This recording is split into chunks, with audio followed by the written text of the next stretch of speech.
Imagine walking into your classroom, ready for a normal day, and a student storms up to you, full of attitude, demanding and rude. No greeting, no hello, just straight-up confrontation. He thought he could humiliate me, but he had no idea that I was already 3 steps ahead. If you've ever been disrespected, underestimated, or publicly embarrassed, you know the mix of frustration and helplessness it brings. Today, I'm going to tell you a story about a student who crossed a line and how I delivered a quiet, perfectly satisfying revenge. Hit that like button, subscribe, and let's dive in. I teach English as a second language at Redwood High, a sprawling high school in Osaka, Japan. I'm in my late 20s and I love teaching, but my classes can be chaotic. Imagine 36 teenagers crammed into a room for 55 minutes. Half of them aren't paying attention. Half are cheating. And my memory? Let's just say my ADHD doesn't make keeping track of hundreds of students any easier. I survive by writing everything down, every plan, every lecture, every test. Grades were due soon, and my workload was insane. 8 classes, over 200 students.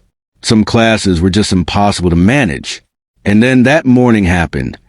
As I walk up to the school, earbuds in, mentally preparing for the day, a student, let's call him Kaido, storms over. He's a senior, cocky, all bravado and smug energy. Without so much as a good morning, he blurts, "Madam, how can you give us a quiz with such short notice? It's not fair." I freeze for a second, trying to parse what he's yelling about. My heart rate spikes. My chest tightens. I can feel the flush creeping up my neck. It's not just that he's rude. It's the way he's demanding, accusatory, like I owe him an explanation for every move I make. I take a deep breath and defend myself. It's within my right as a teacher. If you studied, you'll do fine. But inside, I'm panicking. I can't even remember announcing a quiz. Did I forget something? Or is he just being dramatic? I get to class, pull out the notebook for Kaido's class, and there it is. A quiz was indeed scheduled days ago. I had completely forgotten. My memory blanked, and yet the way he barged at me like a mini dictator, that deserved a response. I sit at my desk, trying to calm my racing mind. The notebook shows the quiz. 10 vocabulary words. Easy, quick, nothing major. But Kaido's attitude? Unacceptable. I decide I won't punish him outright. No embarrassing him in front of the school, no detention. That would be too obvious. No, I want something subtler.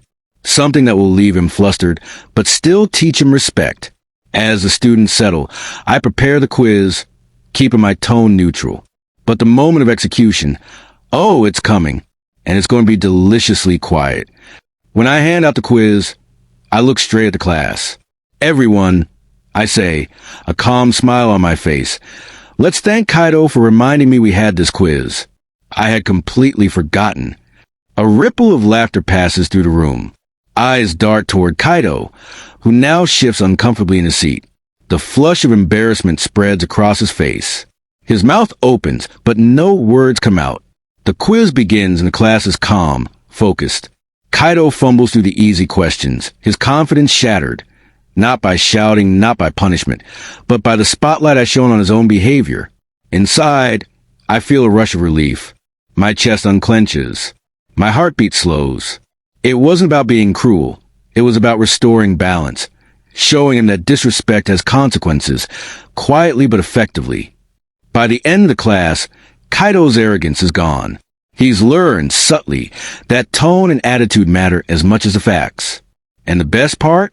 No yelling, no confrontation, no escalation. Just perfectly measured, silent justice. For me, that feeling, the surge of satisfaction, the quiet validation, was sweeter than any dramatic scene. He didn't need a lecture or a punishment. The classroom itself did the talking.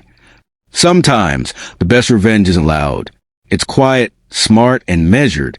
Respect is earned in arrogance. Well, it tends to correct itself when the spotlight finds it. Teaching isn't just about lessons on grammar or vocabulary. It's about life lessons. And today, my class learned one. If this story gave you chills, hit that like button and tell me in the comments.